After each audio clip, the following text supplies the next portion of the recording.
Hi, Bill Landing with you again on another edition of Interesting Individuals, and we are continuing once again on our series of programs on Elston High School graduates and what was going on with them. I have Tim Bietry with me today, who many out there will probably, will remember him as a principal at Elston and then at the high school.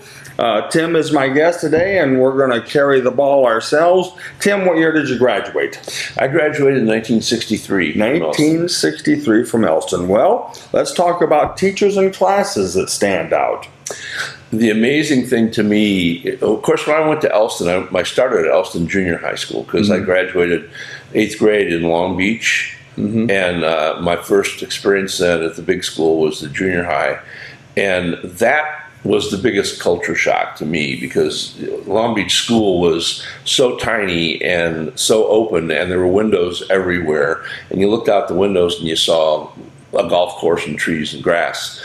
When I got to Elston Junior High, all I remember is bricks everywhere, and there were a lot of the classrooms had no windows at all, and it was kind of like a jail cell. Oh no. And the halls would echo, and my graduating class in 8th grade only had 12, 13 kids in it. Oh, bro. All of a sudden I was surrounded by hundreds of kids, and they all seemed to know each other. I'm sure they didn't, but I didn't know any of them, and it was, wow, what a shock. And this has a connection to you.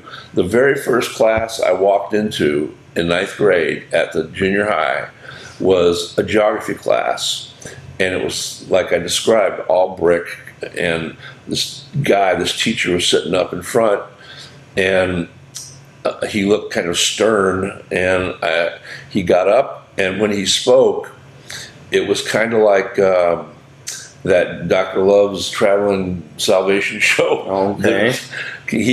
All eyes were glued on him, and I was so impressed by this guy, and his name was Jim Landing. Oh, brother. He was an unbelievably good geography teacher, and I remember him. He didn't teach you about the continents of the world. He taught you about Northwest Indiana and what the glaciers did, and how Lake Michigan got here, recessional moraines, and how this whole area was shaped hundreds of thousands of years ago. And an extremely interesting guy. The geography book was a thick thing that I had to tote around, but that guy never opened a book. It all came from up here. He was a very intelligent guy and a great teacher. Well, that's good to hear. Then I went from there, and of course, to Elston High School. Excuse me, Tim, I want to ask, my dad frequently did field trips. Do you remember doing anything on that? I remember him taking us to a hilly area, and it was a recessional moraine, but to us it was just a little hill, a little rise. And he goes, no, this goes on through LaPorte, through Porter, and beyond.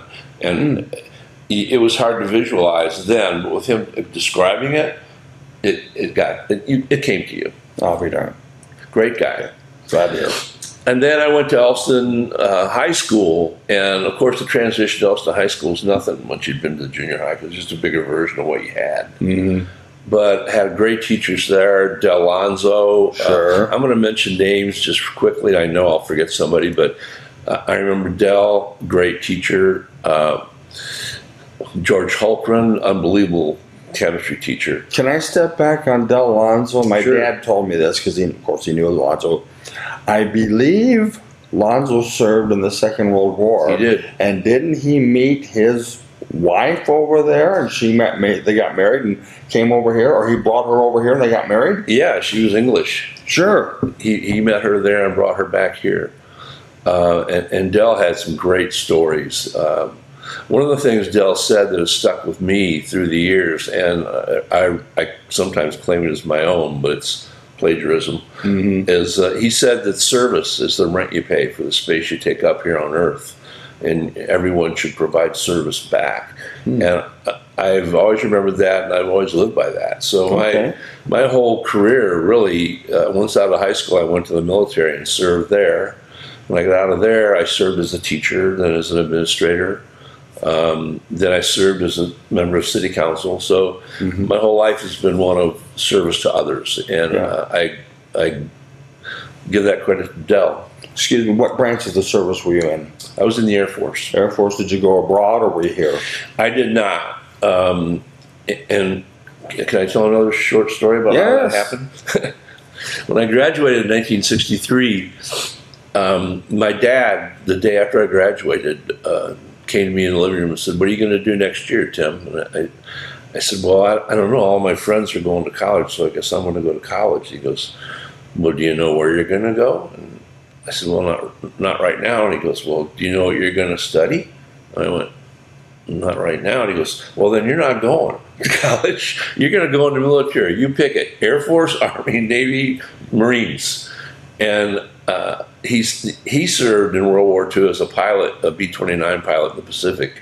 And I said, "Well, Dad, you were in the Air Force. I guess I'll go to the Air Force." He goes, "I guess you will too." Okay. Then the next day, I was talking to a recruiter, and I was at Lackland Air Force Base in less than a week. And I tell that story, and I told it to my sons, because at least one of them should have gone military and didn't. And he said, "I'm not going to the military." But back then, in 1963, if you were born around 1945 and your dad told you to do something, you didn't question that. Your father. You just did it. So that's how I ended up in the Air Force after Elston. But I have so many great memories of Elston High School. And who were some of your friends that you remember hanging around with? My best friends at Elston were Dwayne Myrtle, and Dwayne passed away recently. Did he? Yeah. I wasn't aware of that. Yeah, he was a very good friend of mine. And Dave Orlowski, Dave moved to the West Coast, and he has passed away since also. And Marilyn Cook, Marilyn is still around. Mm-hmm. She used to own the General Rental, and now she lives right down the street from me in Edgewood. And then a lot of people who are friends, but we just meet in the summer to stop 28 along Lake Michigan, or hang around at school. And, I was in some plays, Spanish club. Okay. There's another great teacher who sang Hakeem at Elston. But I mentioned to you earlier, and it seems like I'm doing all the talking here. Are you supposed to talk? Yeah, I will. Like I said, I've done some talking, but I want to hear. I would like to go back to your Air Force days. Where were you stationed in the United States? I went to. Everybody went to basic training at Lackland in San Antonio, which is a beautiful city, by the way.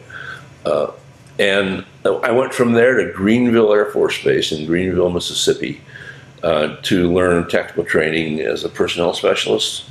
But I spent most of my time at Wichita, Kansas at McConnell Air Force Base. And I was in personnel, and this was at 63 to 66 was a period of time just before when Vietnam really built up. We had some Americans, some GIs going to the Far East, but they were going on what was called TDYs, temporary duty. They were there for maybe 30 days, 60 days, 90 days, and they'd rotate back. And I never went. I had guys that wanted to go, and they would come to me and say, "If anything comes through, let me know, because I really want to go." And I put some guys through, but my specialty code never came up, and I never ended up going overseas. Okay. All right, we were talking about some of your friends. You've lost a couple of them. What were some of the big activities that you did away from school, hangouts, or what you did? And I grew up at Stop 29 in Long Beach, and I look back on it now, and my kids grew up out there too. You can't grow up in a better place than that, because in the summer you had the baseball field at Long Beach School, and you could play golf at Long Beach Golf Course. And the beach was only a walk away, like 5-minute walk away. So I spent most of my time at the beach at Stop 29, or actually Stop 28. And then baseball at the school, golf. Anything you wanted to do was basically right there for you. I apologize. Well, that's all right. I apologize, everybody. I didn't shut this off. Well, I should probably do that myself. I do have one teacher I need to talk to you about. My apologies to the audience. I didn't shut that off. Okay, go ahead, Tim. I don't even know if I can shut mine off. Okay, all right. I want to talk about, I mentioned, Dell and George Holgren and Bernie Luton's, oh my God, just Roger Donahue, great teachers there. But one teacher that a lot of my classmates don't talk about when we reminisce was Mary Nightingale. Mary was an English teacher there, and she was incredibly bright. But I remember in senior English one day, we all came into class, and we were on a creative writing assignment. And she said, what I want y'all to do is take out a piece of paper and a pencil, and I want you have 30 minutes to write a short story about anything you want to write about. And while you're writing, I'm just going to play some music in the background. So she put some music on, and we all started writing, and 30 minutes later she said, okay, stop. Just read a few words from your short stories. You go first, and you and you. And we all started reading from our short stories. Every single one of us had written about water in some way, like rippling water, or a bubbling brook, or a river, or a stream, or something. Every short story had this moving water in it. And it was like, what is going on here? We're all looking at each other like, why did you write about that? And then she read us the name of the tune she was playing in the background. And it was a classical tune involving a river, the River Danube or something. And that sound that we heard inspired all of us to write the same themed short story. And it just blew my mind. And she said, what have you learned? And it's like, wow, there's something to this music thing. I guess. There's something to art that can inspire you to be creative in a certain way. And I've always remembered that assignment. What a brilliant thing she did. Yeah. Now, Elston, I know they won the state championship in '66, but I'm doing some research, Elston always had good basketball teams. Oh, yeah. And I know that for so many years they had to play the East Chicago and Gary teams and get beat in the regionals, but the one lost regular season teams, were good. Oh, yeah. And you saw Vernon Payne play, so what was he like? I saw Vernon. Everybody talked about Vernon, but I was a real fan of his older brother, Arthur. Okay. And because, Arthur I'd watched play for the Red Devils ever since the beginning. And Arthur's still around town. Arthur's a great guy. And in the sectional, at the end of the season, they brought Vernon up to varsity. And I saw Vernon and Arthur both playing together. And it was quite an experience. It was a great thing. Yeah. And Jimmy Lane was a great guard back then, too. And, another guy you should talk about having on maybe is Dale Phillips. I graduated with Dale Phillips. Sure. And Dale's still around. I think doors open. He would be great to have here, and maybe a friend of his, Tony Lewandowski. 2 basketball players, 2 Red Devils that played. They would both be great to have on here. That would be great. Dale's got a lot of great stories. What you're talking about, and for so many years, 2 men that stand out, Doug Adams and Warren Jones. And it's amazing that those 2 men, for a couple of decades, were such a cornerstone there. And you probably worked with them, I think, after you became a teacher. But let's talk about what you recall about those 2 men from your Elston High School days. Warren Jones, we'll start with Warren. Warren was such an inspiration to anybody and everybody that was around him. And when he got up and led those cheers, when he said, "Give me a C," the whole place was yelling C. And I know when I went to Rogers as a teacher at Rogers High School, we had a pep session there. And I think Doug might have been principal at Rogers then. But he invited Warren to come out to Rogers High School for this pep session. And of course, our kids didn't know who he was at all. And they didn't know Warren Jones. Their parents knew him, but they didn't know who he was. And here's Warren, and he walks out into the center of the court, and he grabs this mic, and he's looking around, and he raises his fist, and he goes, like that, and the kids just roared. All he did was this, and the kids roared, and he did that "Give me a C" thing, and those Rogers Raiders right on it. Give me an I, give me a T. What do you got, City? What do you got, City? He was great, and Doug, of course, when I was a senior, I ran cross country, and Doug was our coach. Ah. And I kind of, at the beginning of the season, I thought, why is Doug Adams coaching cross country? Then I looked around, and all the basketball team was there. So if you wanted to play basketball for Doug, you went out for cross country in the fall. Oh, boy. And my memory of Doug is he would be in a golf cart at Municipal Golf Course, and he'd be zipping around up and down hills, and we were chasing him. Question, when I was in high school in the 70s, 20, 25 kids to a class, were the classrooms bigger, and were there more of a volume of students back then? I don't remember the classrooms having that many more students in them. Okay. The study hall, of course, did. Oh, boy, that yes. was immense. But I don't remember the classes being that much bigger than they are now, really. Mm-hmm. Do you remember when I know when they would go to regional, and of course later on at semi-state, didn't they still have the parades? Oh, yeah. Yeah, they would go down the boulevard or Franklin Street with the car parades and everybody. And oh, yeah. Yeah, and to Amesfield, they still do that. Another thing I remember about how much fun it was to be at Elston, especially during tournament time, sectional time, is that all the games were played in the Elston Red Devils gym. Oh, yeah. And the county teams, that was when all the county teams were in the same sectional. Yeah. And a lot of them, the only time they could practice was during the day, so they would come there during the day to practice. It would be during lunch hour, and we'd be eating lunch in the gym, because that was one of the places. Brother. If you brought your lunch, you could eat your lunch in the gym. Mm-hmm. We'd just sit there eating our sandwiches and chips and watching Washington Township and all these other practice. They would beat, usually they would have to play 2-3 teams, but they would play 4 or 5 teams back then. Oh, yeah. Like Mill Creek and Westville. And yeah. There would be, you would know this better. Didn't the tournament start like on a Tuesday, then go Thursday, Friday, Saturday? And oh, yeah. So more teams they had to beat. It was a lot more teams, and it was fun to see all these other schools and their school colors and their mascots and their kids, too. We can't forget the rivalry between LaPorte.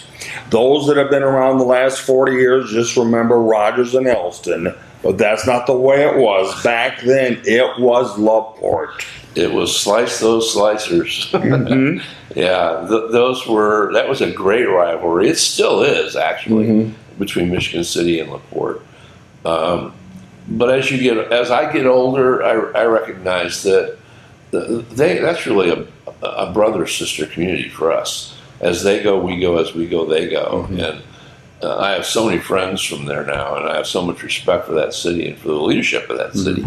For Tom Dermody as the mayor, he's doing a great job there.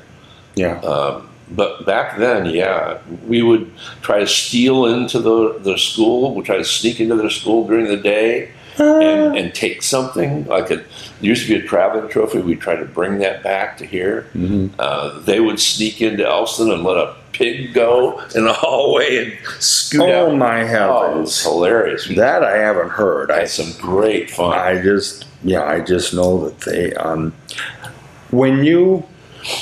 from the time you were a student, and let's go 20 years later as a teacher and even a principal, any changes in teaching? The approach, how it's done, the teachers, I think there were some incredibly creative things going on in '63, and I mentioned Mary Nightingale. That was incredibly creative of her. And there were also, when I taught and when I was principal at Elston, we had great staff that came after I became an administrator. Some of the best teachers, I think, in the history of Elston were there. I had the pleasure of working with them as an administrator and as a colleague. But I think the thing that sticks in my mind about teaching strategies and teaching techniques is the same, and that is you have got to start with a respect and a love for kids. If you don't have that, if it's just a job to you and you're going to show up between 7:30 and 2:30, you're not going to have success in the classroom, because kids, even today, they can spot when you're fake in an instant. I don't know what it is. They know if you're not being genuine. They know if what you're saying to them isn't the truth, and if you have an ulterior motive.